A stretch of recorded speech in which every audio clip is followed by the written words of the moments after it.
how many people watching this have ever been in the position where they've gone, I've heard of the OSR and want to get into it. Where do I start? And they put a question mark at the end of that, rather than throwing it together hastily and not doing so. And then they go, well, what is the OSR? You know, maybe I'm on a gaming forum and I saw some people talking about it, or I heard about it in a friendly Twitch stream, or, you know, I've got a tangential knowledge of its existence. And you go looking for what is it, and you can't even find what it stands for, because the community can't agree what it stands for. Old school RuneScape, right? If we search OSR, we search OSR on Google. I don't know why the Google search for OSR. Okay, so it comes up with Old School Revival for me because I am a person that talks about it. But if we go to a private window, oh, okay, we get the same thing. I'm surprised Old School RuneScape doesn't show up higher up on here. And you learn that it's the Old School Revival, or the Old School Renaissance, or simply the OSR. It's a movement where people start playing the role-playing games they played in the 70s and 80s instead of one written in 2014. Well, released in 2014. I don't actually recall when it was written. That being 5th edition. And you go, okay, cool. So what? Do I just go out and I buy the 1st edition of D&D? And so you search 1st edition D&D. And you're like, oh, okay, we've got an entire Wikipedia page on the edition history of Dungeons & Dragons. And apparently there's the original, and there's 3 of them. And then the community, by the way, the OSR community, doesn't call this OD&D. More often than not, it will call it 3LBB for the 3 Little Brown Books, instead of OD&D. And then you've got AD&D versus D&D. And so are people playing D&D? But I've heard people talking about AD&D. Is AD&D an advanced version of OD&D? Or is it an advanced version of D&D? And you go, okay, well, these are contemporary. And then you read that this covers levels 1 to 3. And maybe you have a vague idea that D&D goes up to levels higher than 3. And you assume, okay, so when you finish level 3, you transition over here. But then you see, oh, no, because the expert set exists and came out in 1981. And it covers levels 4 to 14. And then in 83, 2 years later, we have a re-release of these two. And then levels 15 to 25. And then in 84, we get 26 to 36. And then in 85, we get above 36. And then they re-released them all with a basic set from 1 to 5 and a set from 1 to 36. And then they did it all over again in a basic set and the current rules cyclopedia that is still available. And you go, okay, well, what happened on the other side? Oh, we had D&D and we had 2nd edition D&D. Okay, well, here it's gone 1st edition, 2nd edition. So maybe that's more similar to, you know, the modern where we have 3rd edition and 3.5th edition. And you go, so maybe this is where I want to be. Anyway, so like 90% of the OSR that matters is based on these 2 games. But you have no way of knowing that. And so you go, okay, well, maybe you're a bit more turned on in the sphere of role-playing games, and you decide to go to Drive-Thru RPG, and you go, hey, Drive-Thru RPG, show me the OSR. You go rule system, and you click on Old School Revival, and you go, okay, what's the hottest Old School Revival game? Apparently it's Dissident Whispers by Tuesday Night Games. Okay, maybe you've got a bit more wherewithal and you decide to say that you want to not just see the hottest, you want to see the popularity all time. And maybe you're a person that understands the search here better than I do and knows how to find that. But you might get the idea that Stars Without Number is the most popular OSR game after Dissident Whispers, which is for Mothership. I've not actually looked at Dissident Whispers yet, full disclaimer. Mothership, Morkborg, Troika, Elastic Baccia. Okay, we've got a lot of... It says it's a module, an anthology of original D&D adventures. So it's not a rule set, that's a bunch of adventures. Okay, cool, so you go to the next thing on the list and you go, oh hey, look, it's Stars Without Numbers. I guess Stars Without Numbers is the game people are playing in the OSR. Except that's wrong information. Stars Without Numbers is the sci-fi game people are playing in the OSR, because the fantasy community is fractured across 100 books and the sci-fi community all agrees that this book is the shit and this is what you want to be playing. And so Stars Without Number shows up really high on the list, and it's a great game, but it's not the heart of the OSR, because the heart of the OSR is back in that 1980s gonzo fantasy. And we have, okay, next up, we've got Barbarians of the Ruined Earth. That's a module, I believe. Let's have a look.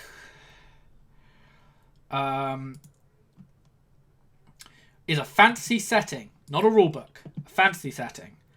Okay, what about Warlock Kingdom? A supplement for the Warlock, the old school role-playing game. It's a supplement, okay. The BX Options Class Builder. You hit 5 torches deep. There's an actual module. It is a fractured and messy community that is impossible to navigate until you go, you know what? I'm going to go to Reddit, because Reddit is trustworthy. And you go to the OSR subreddit, and they say, it's about the OSR, LBB. There it is. Notice it not being called ODD, like it is on Wikipedia. LBB. First edition, AD&D, etc. And the retro clones. And then it talks about blogs. And there's no sticky thread telling you what the OSR actually is. And then you post a thread and you say, what is the OSR? You go, what is this? Alright, we've got what are the best games, and the top result is going to be Basic Fantasy, followed by Old School Essentials. Yep, okay. And you keep seeing these names over and over again. And maybe you get the idea, okay, Basic Fantasy and Old School Essentials keep popping up over and over and over again. There's Old School Essentials again. You get some other references, but those are the two that come up more consistently. And so you decide to check out Old School Essentials. And finally, after being lost in the woods, you have a game that has the phrase old school in its title, so you know it's going to be a good basis. And a website that looks decently polished. No disrespect to the OSR community, but I mean, we've all seen some of the blogs out there, and they're not always the prettiest blogs in the world. Necrotic Gnome's critically acclaimed modular retro clone. This game is a highly polished, 100% accurate restatement of the beloved 1981 Basic and Expert rules. Hey, I remember reading about that. It was over on the other Wikipedia page I looked at. There they are. With editing and layouts unrelentingly focused on ease of use during play. Wow, I mean, that sounds great. I picked up Stars Without Numbers. I saw it was the top one, and I decided to just go ahead and buy it. And, you know, the book's beautiful, but it can be really difficult to find what you're looking for. So, ease of use during play, and like, obviously I'm being a bit asinine there, because Stars Without Numbers layout is fantastic, and Kevin Crawford generally does know what they're doing, but Old School Essentials is on a different level to every other published OSR material in this regard. And then it says, which version? And you go, oh no. Oh no. Are we about to have another one of these? And then you see, no, it's okay. It's based on the 1981 expert rules, beloved for their simplicity and robustness. And there are a few different versions, some of which add extra classes, spells, monsters, and magic items inspired by first edition. And you go, whoa! So that's like a marrying of this with this in the 70s and 80s period of D&D. Isn't that just the OSR in a nutshell? And finally you think you might be at the light at the end of the tunnel. And you see it. You can pick between either a compiled or modular version. Okay, it's the same content, just one is one big book, and the other is 5 books in a box. Maybe you're like, why do I need to buy 5 books in a box? But you might figure out so that you can buy multiple of the same spell book. You know, there's reasons. Or maybe you want the advanced ones. And then you have to wait for the Kickstarter coming out this month, so it's not even a long wait. And you scroll down and you see, oh wow, it's on sale. And it's got high production value. It's not print on demand. It's offset print runs with nice bound stitch bindings that are going to lay flat on the table. And you go, wow, okay, what do I guess I just buy the core rules, I guess. But you scroll down and you see the basic rules for €0, and you click on them. And you're greeted by literally the full rules of BX. The full rules of basic. You can definitely get content out of this up to like... They have the level tables up to 14th level. This is basically just a trimmed down rules tome. It even has the Dungeon Master rules, which 5th edition offloads to an entirely different book, talking about how you organise, hazards and challenges, how dungeon adventuring works. It has all of the different procedures you need to run the game. It's got a condensed attack matrix with content all the way up to level 36. You go, oh hey, I remember seeing level 36 back in 84, yeah. And you keep going through the list. And you see, oh wow, we've even got spells, and we've got our first level spells. And the fact that it only comes with first level spells is the reason why this kind of only gives you the first few levels of play. Because that's only going to get you up to 2nd level magic user, and it's only going to get you up to... Where's cleric? Up to 3rd level of cleric. But it's a game you can start playing for free, and you didn't have to drag yourself through pages and pages of figuring out what the hell the OSR is. And then when you do want to figure it out, right at the start of this book that you've managed to find, new to old school games, newer role-playing games, i.e. post-2000, this is slang for since Wizards of the Coast bought D&D, tend to work from a different set of design principles and have somewhat different play expectations than old school games.